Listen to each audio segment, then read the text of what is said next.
안녕하십니까. 서울기술사학원의 김재권 교수입니다.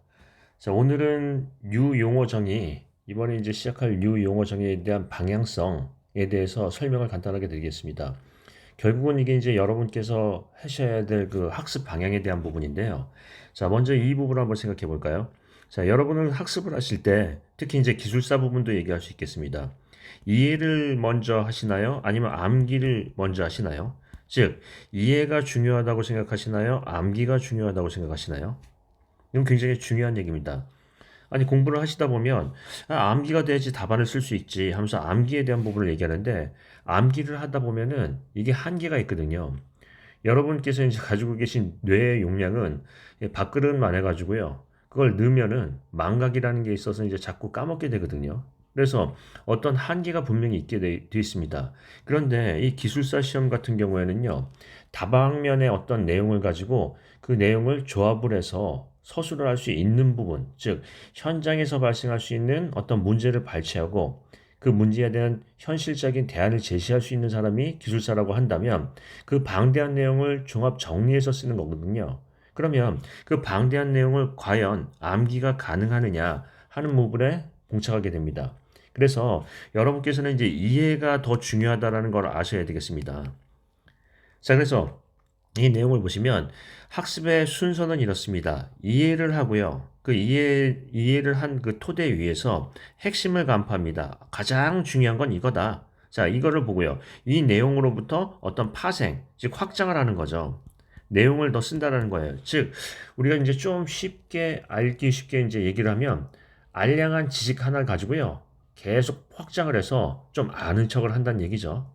자, 그럼 한번 보겠습니다. 어떻게 이해를 하면은 그 내용에 대해서 잘 까먹지를 않고 그 망각을 안 할 수도 있다라는 얘기고요. 이걸 가지고 이제 핵심을 간파한 다음에 어떤 확장을 한다라는 얘기예요. 자, 그러면 이 얘기를 알기 쉽게 한번 설명을 해볼까요? 자, 여기 이제 뒤에 우리 고로 슬래그 시멘트 같은 걸 한번 해보겠습니다. 자, 이 슬래그 시멘트라는 건 이게 뭐냐면 고로 슬래그에서 나온 거죠.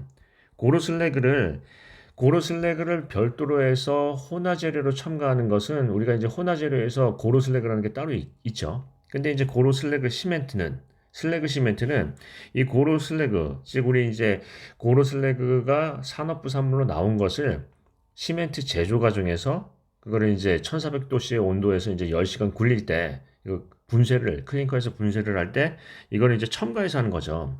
근데 이제 이 고로 슬래그라는 놈이 뭐냐면 우리 이제 산업 부산물이라는 얘기예요. 일명 쓰레기예요. 부산물.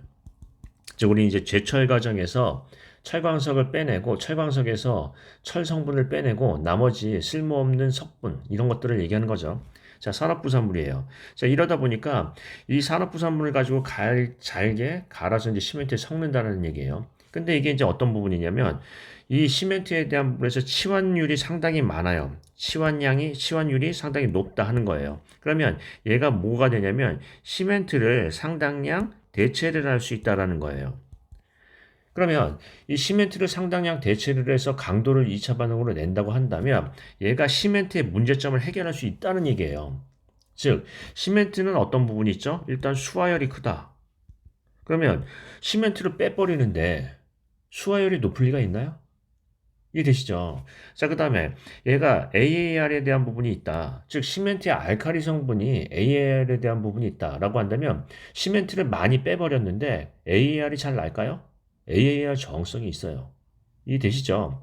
자, 시멘트가 예를 들어서 자기 수축에 대한 문제가 있다. 수축. 그러면 시멘트를 빼놓으면 자기 수축에 대한 저항성이 클 거예요. 맞나요? 그렇죠. 그래서 이건 무슨 얘기냐면 고로 슬래그 같으면 하나를 가지면 치환율이 크다. 다른 것보다 어떤 시멘트에 대한 치환율이 상당히 높기 때문에 어떤 경제적이나 어떤 공학적인 우월성이 있다라는 거죠. 이해되시죠? 자, 그런데 이 부분을 생각해 보면 얘가 시멘트가 어떤 특성이 있냐면 긍정적인 특성도 있어요. 강알칼리다. 근데 이 알칼리성이 가지고 있으면서 철근의 부식 성능을 막거든요. 우리가 이제 부동태 피막을 형성한다고 합니다. 그런데 얘는 이제 우리가 얘기하는 중성 재료예요. 중성 재료다 보니까 이 알칼리성을 잃기 때문에 어떤 철근 부식에 대한 저항성은 떨어질 수밖에 없다 하는 거죠. 그러면 한번 보겠습니다. 제가 어떻게 이 학습을 했나요? 맨 처음에 이해를 합니다. 이해를 하고요. 확장을 한다 하는 거예요. 아, 예를 들면은 슬래그 시멘트는 부산물이다. 부산물인데 얘는 어떻게 된 핵심을 본다고 했죠. 핵심. 자, 부산물인데 이 부산물에 대해서는 핵심이 뭐냐면 치환율이 상당히 높다라는 거예요. 다른 혼화재료나 다른 시멘트보다 치환율이 높다. 그럼 치환율이 높으면은 시멘트의 문제점을 해결할 수 있다 하는 거죠.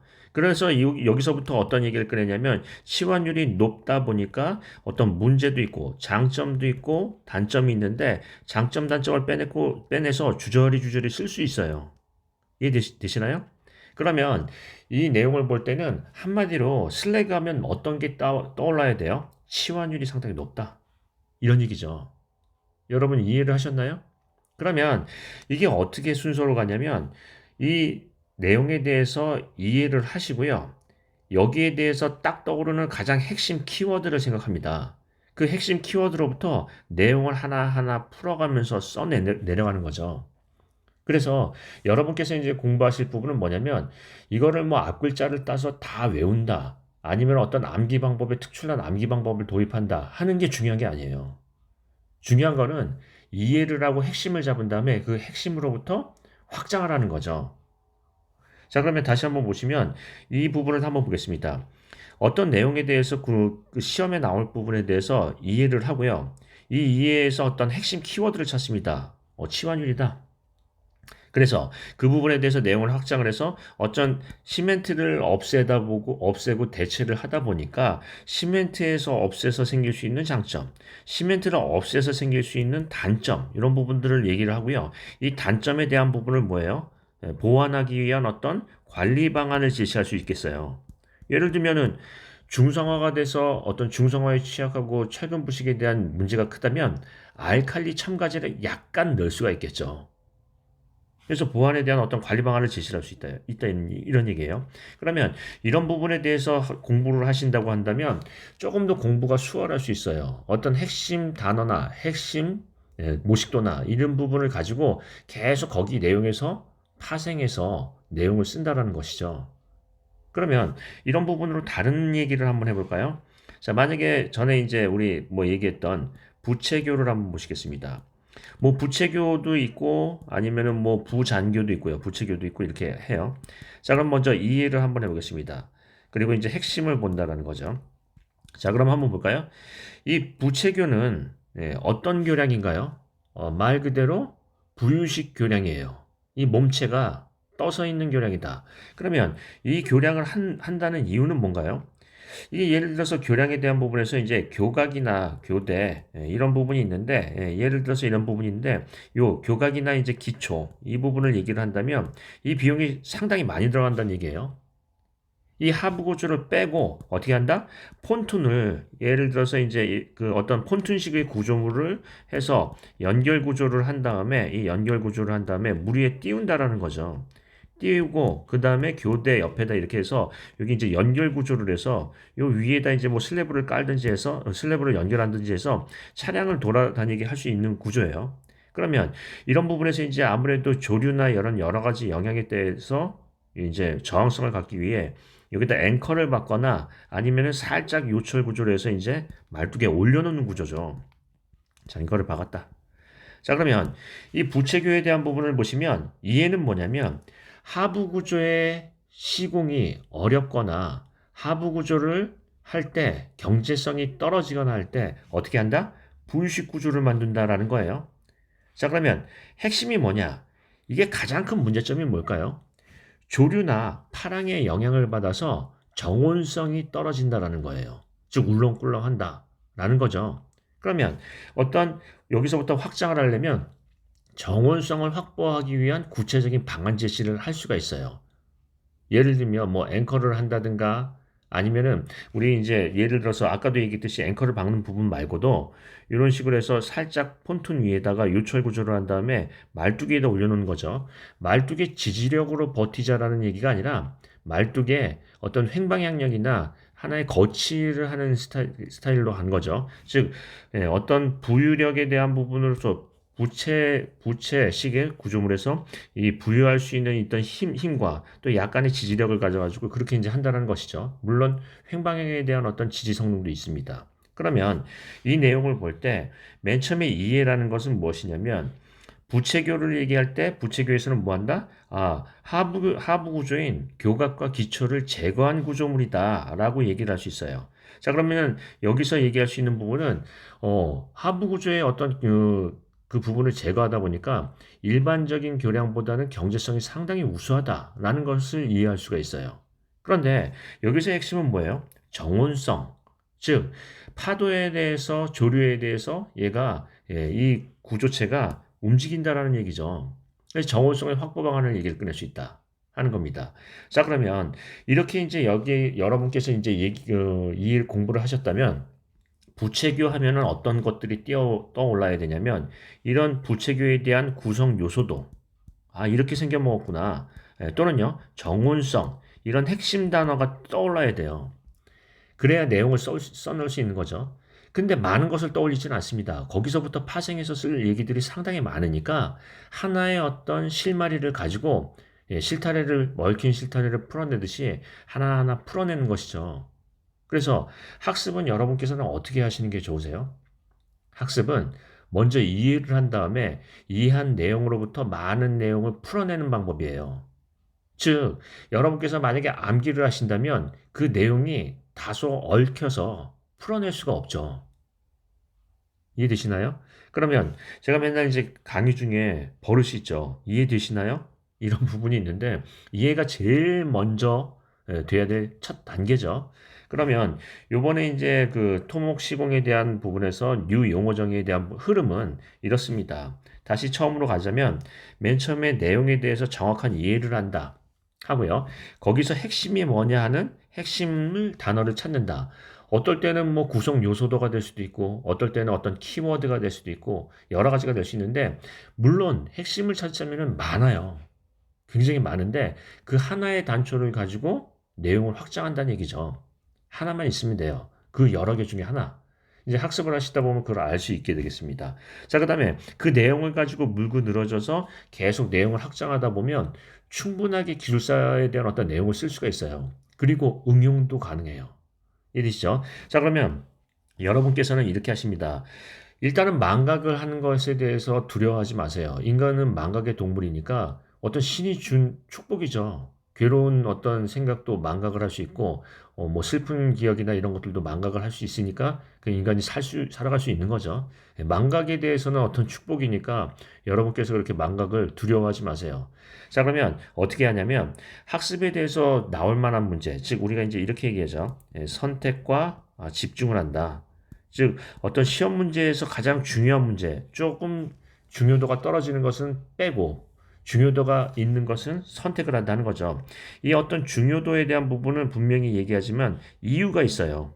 이유가. 그래서 그 이유를 설명드리고 이런 것은 중요하니까 좀 집중을 하자. 이런 것은 별로 빈도가 떨어지니까 나중에 개념만 이해하고 가시자. 이런 식으로 해서요. 선택과 집중을 통해서 중요한 문제를 가지고 어떻게 한다? 순서를 이해를 하고 그 문제에 대한 핵심을 간파하고요. 그 핵심으로부터 뭐 한다? 내용을 확장을 해서 내용을 다 채워갈 수 있게 하겠다는 거예요. 자, 그럼 결론적으로 무슨 얘기하는 거예요? 예, 알량한 지식 하나 가지고요. 내용을 다 쓸 수 있게끔 만들겠다. 그 얘기죠. 이해되시죠? 즉 우리는 공부를 뭐 내용을 많이 하는 것도 좋겠지만 이게 머릿속에 웃기는 게 거부 반응이라는 게 있어서요. 이해가 안 되면 다 밀어내죠. 그래서 이해가 제일 중요하다는 거예요. 그러면 다시 앞으로 돌아가서 여러분께서는 학습을 할 때 이해가 제일 중요한가요? 아니면 그 내용에 대한 암기가 중요한가요? 자, 기술사 내용을 채워감에 있어서 이해를 해야 되나요? 암기를 해야 되나요? 암기는 약간 접어두세요. 이해를 한다 하는 거고요. 어떤 특별한 부분에 아주 중요한 부분에 대한 암기할 부분이 있다고 한다면 이건 언제 한다? 시험. 일주일 전에 하세요. 일주 전. 실은 일주 전에 하는 것도 문제가 있는 게요. 3일이면 다 까먹죠. 제가 이제 권장하는 건 3일 전에 암기하시는 게 제일 좋겠습니다. 많은 두렵다고 한다면 일주 전에 하신다. 즉 시험 전에 한다라는 얘기죠. 시험 직전에 한다. 이렇게 얘기를 끊을 수가 있어요. 자, 그러면 오늘부터 이제 그 내용에 대한 부분을 설명을 드릴 건데 여러분께서는 이 세 가지 단계를 머릿속에 두시고요. 항상 뭘 생각한다? 먼저 뒤에 확장은 이제 그 내용을 설명을 할 때 이제 하겠지만 먼저 이해를 하고 핵심을 찾는다. 이게 가장 중요해요. 이해를 하고 가장 중요한 게 뭐냐? 즉, 부채교하면 정원성, 슬래그하면 치환율, 이런 것들을 생각해서 그 하나를 가지고 하면은 치환율이 아까도 얘기했듯이 시멘트 치환율이 치환율이 크다 보니까 다른 것에 대해서 시멘트에 대한 문제점은 확실히 줄겠구나 하는 거예요. 그래서 아까도 얘기했듯이 고루 슬래그가 왜 다른 혼화 재료도 중성 재료고 이런 부분인데 왜 AAR 저항성이 더 크다고 하나요? 시멘트 치환율이 가장 크니까. 이해되세요? 이해가 제일 중요해요. 저도 이 이해를 하기 위해서 부단히 이제 어떤 그 학습에 대한 부분을 집중을 했죠. 그래서 이해가 안 되면은 강의도 할 수가 없어요. 그래서 그런 부분을 보시면서 이해를 하시고 핵심을 짚는다 하는 거고요. 이 방법에 대해서 이제 하시다 보면은 만약에 모르는 문제를 가지고도 그 문제를 기존에 알던 문제를 붙여서 할 수 있어요. 무슨 얘기냐면 이른바 뭐 같은 얘기죠. 부채교를 이제 공부를 했는데 시험 문제에 부장교가 나왔어요. 부장교. 이제 암벽 구조물 같은 부장교가 나왔다고 한다면 같은 얘기예요. 경제성이 하부 구조에 대한 경제성이 뛰어나기 없기 때문에 그런 부분이 있지만 역시나 정원성에 대한 부분이 문제가 될 수 있다라는 얘기를 끌 수가 있죠. 이해되시죠? 예, 그래서 그런 부분으로 내용을 꺼낼 수 있다라는 거고요. 항상 이제 먼저 문제를 풀거나 하기 전에 이해를 하고 그 다음에 그 핵심을 짚는 그런 순서의 강의를 해 보여 드리겠습니다. 자, 이렇게 얘기하다 보니까 이제 약간의 어떤 그 의욕도 생기고요. 예, 또 이제 그 자신감도 좀 약간 올라오는 것도 같네요. 자, 그러면은 그렇게 하는 걸로 하고요. 예, 다음 그 시간에 그 내용으로 좋은 내용을 한번 펼쳐 보이겠습니다. 자, 마치겠습니다.